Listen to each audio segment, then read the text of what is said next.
From the legacy of Christopher Columbus right up to the present day, the left has long sought to frame history in a way that casts our heroes as villains and tears down the idea of American greatness.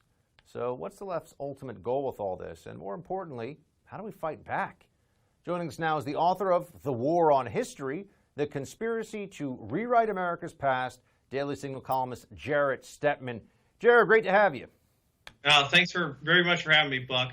So how is the left waging war on history these days? Let's just first look at what are some of the primary targets. We got, the founders, Columbus, who is in their sights?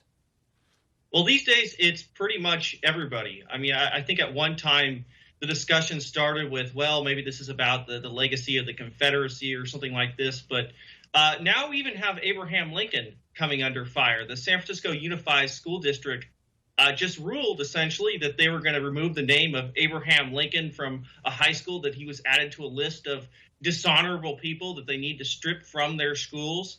George Washington was on that list too, even an abolitionist who wasn't sufficiently dedicated to the cause. I mean, it's really come for pretty much anybody in history. There really has been no limit to this. The idea that this was going to be a sliding door down has come to fruition, especially in the last year.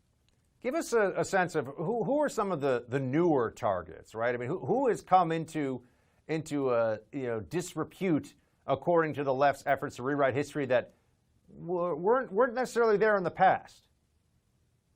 Well, certainly Lincoln. I mean, I think it's pretty remarkable that Washington and Lincoln, two figures that I think are at the very summit of American life, even on Mount Rushmore. I mean, every single figure now on Mount Rushmore has been targeted. Thomas Jefferson, Abraham Lincoln, George Washington, Theodore Roosevelt. In New York City, the Museum of Natural History has decided to pull down a statue of Theodore Roosevelt. They said the statue was offensive. Even Theodore Roosevelt has become offensive. So I think once they've actually gotten to the heights of Mount Rushmore in America, what else is left? I mean, really, these are some of the most esteemed men and individuals in American history, the people who made us what we are.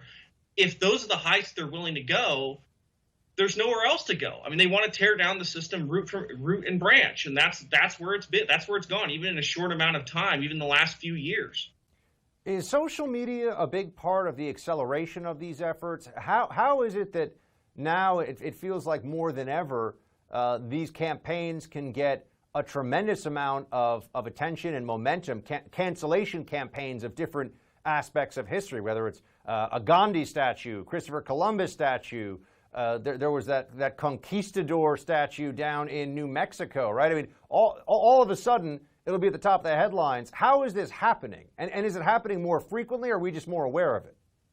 Yeah, I think it's triggered a lot of mobs around the country, especially this summer when we saw such lawlessness and anarchy around the country. And of course, politicians jump ahead of these things. I think they did, in many cases, in many cities, did very little to stop these mobs from doing incredible destruction to public property. I think that was really what fueled this. I think that the mob feels emboldened. They can get away with what they want. For those who want to tear down American civilization, they feel essentially that the politicians, the establishment, the elite are on their side. They can do this with impunity. And I think that's why we've seen this extend to such a wide range of figures, some that are almost incomprehensible. I mean, when they were tearing down statues of historical figures, they tore down a statue of a Dilophosaurus dinosaur on top of it. I think it's just targeting anything that symbolizes America or stands for what America is now ripe for being targeted by a mob. What is their ultimate goal here? I mean, do you have some sense from your research of what the left would like America's history to read like, if you will, and who are our heroes allowed to be? Well, there will be no heroes. I think one of the interesting things from that San Francisco district vote is the only dissenting vote was a man who thought that they should have no names on the schools, that they should simply have numbers for the schools. I think a very Orwellian outcome. I think for those who have a view of human nature that we're hurtling towards perfection, I think this is a natural, end result of that. When they look at American history, when they look at human history, it's full of faults, it's full of flaws. Even though these men and women were great that came before us, they were flawed. For many on the left, that's simply unacceptable. To pave the path to their perfect future, they have to extinguish everything they see, the deplorables of the past and in the present too. They have to extinguish these things to get to their perfect future. Of course, that future will end up looking like more like something out of 1984 than it will what America has been. Now, Jarrett, is there a growing movement in either academia or in historian circles, such as they are, to at least be willing to preserve some of these things? I mean, there's always that debate as to whether they should be certain statues and figures should be elevated in the public square. Are they recognizing that, you know, the Taliban back in the 90s destroyed the Buddhas of Bamiyan, and everybody was horrified by that, and we recognize that that was a barbarous thing to do? Destroying works of art, destroying statues that have been in places in some cases for 100, 150 years, seems like that obviously crosses a line as well. Is there a movement growing against this, or do they still feel like all of the momentum is with the cancelers and the historical rewriters? I think that's been one of the most shameful aspects of this is, where is the American elite? Where are those who should be standing in front of this mob and saying, you're not going to cancel our history?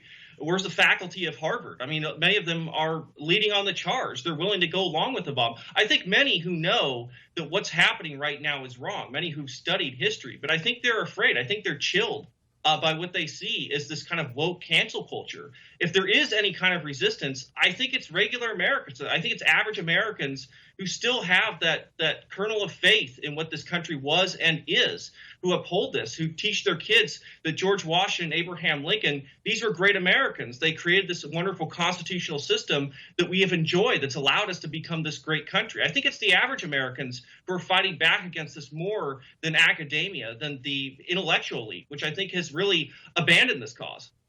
Jarrett, thanks so much for joining. We appreciate you sharing your expertise. Thank you very much.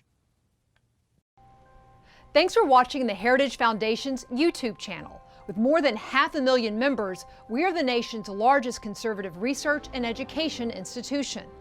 We believe the principles and ideas of the American founding are worth conserving and renewing. Please help us further our mission by subscribing to this channel and sharing our videos with your family and friends.